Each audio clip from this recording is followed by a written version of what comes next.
नमस्कार, स्वागत आहे दीपालीज किचनमध्ये। आज आपण तांदळाच्या पिठाच्या झटपट अशा होणाऱ्या इडल्या करणार आहोत। बघू शकता तुम्ही किती मऊ आणि जाळीदार झालेला आहे। अगदी कधी आपल्याला इडली खायचा मूड झाला तर झटपट अशी तांदळाची पिठाची इडली आपण करू शकतो। अगदी 15 ते 20 मिनिटात आपली इडली तयार होते। खायला भन्नाट लागते। नक्की ट्राय करा आणि तुम्हाला माझी रेसिपी आवडली असेल तर नक्की चॅनलला सबस्क्राइब करा। इथे मी एका बाउलमध्ये 1 कप तांदळाचं पीठ घेतलं आहे, अर्धा कप आपला जाड रवा घेतला आहे, अर्धा कप दही घेतलेलं आहे, चवीनुसार इथे मीठ टाकून घ्यायचं आहे आणि मी ज्या मापाने तांदळाचं पीठ घेतलं आहे त्याच मापाने 1 कप आपण इथे पाणी टाकणार आहोत। आवश्यकतेनुसार इथे पाणी टाकून घ्यायचं आहे। सुरुवातीला 1 कप टाकायचं आहे, त्यानंतर ज्या पद्धतीने तुम्हाला लागेल त्या पद्धतीने टाकायचं आहे। पण मिश्रण हे घट्टसरच बनवून घ्यायचं आहे।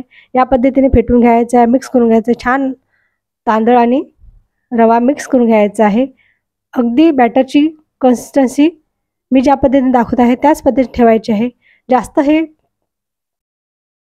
पीठ आपल्याला पातळ करायचं नाही आहे। छान असं फेटून घ्यायचं आहे। 5-10 मिनिटं फेटल्यानंतर आपल्याला याला छान फ्लफीनेस तयार होतो त्याला बॅटरला। आणि इडलीचं जे बॅटर असतं त्याच पद्धतीने आपल्याला हे बॅटर बनवून घ्यायचं आहे। बघा छान मी फेटून घेतलं आहे। अशा पद्धतीने हे घट्ट बॅटर तयार झालेलं आहे। बॅटर हे घट्टच असलं पाहिजे, पातळ केल्यामुळे तुमच्या इडल्या ह्या फुगणार नाही। त्यामुळे बॅटरची कन्सिस्टन्सी अशीच ठेवायची आणि याला 15 ते 20 मिनिटं झाकून ठेवून द्यायचं आहे। 15 ते 20 मिनिटं।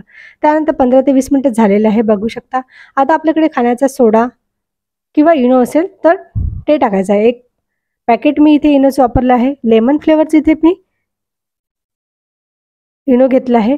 त्यावर थोडंसं पाणी टाकायचं आहे ॲक्टिवेट करायसाठी आणि एकाच दिशेने आपल्याला हे फिरून घ्यायचं आहे। बघा अशा पद्धतीने फ्लफी असं बॅटर तयार झालं आहे, बघू शकता तुम्ही। छान 2-3 मिनिटं याला मिक्स करून घ्यायचं आहे। इडलीचं बॅटर आपलं तयार झालेलं आहे। आता इडलीच्या पात्राला आपण तेल लावून घेतलेलं आहे आणि बॅटरचं टाकून घ्यायचं आहे। सर्वच पात्रामध्ये अशा थोडं बॅटर आपल्याला टाकून घ्यायचं आहे।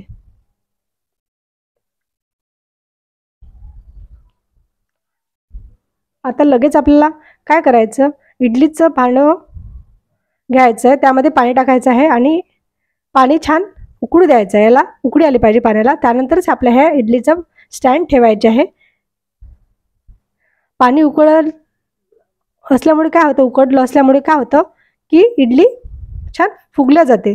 त्यामुळे शक्यतो पाणी छान उकळू द्यायचं, नंतर इडलीचं स्टँड त्याच्यामध्ये ठेवायचं आहे आणि 15 ते 20 मिनिटाला होऊ द्यायचं आहे। छान आपल्या टम्म फुगलेल्या इडल्या तयार झालेल्या आहे, बघू शकता तुम्ही। आता 5 मिनिटाला थंड होऊ द्यायचं आहे, काढून घ्यायचं सर्व इडल्यांना 5 मिनिटं थंड होऊ द्यायचं आहे।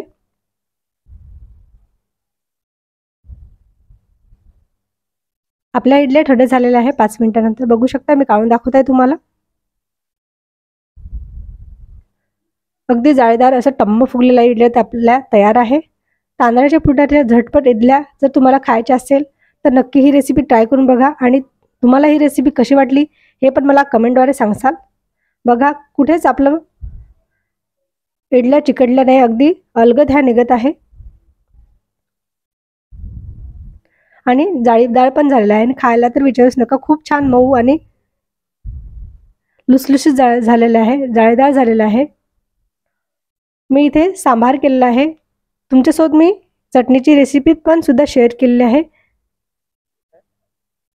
सांबारची रेसिपीची लिंक मी तुम्हाला डिस्क्रिप्शन बॉक्समध्ये देते,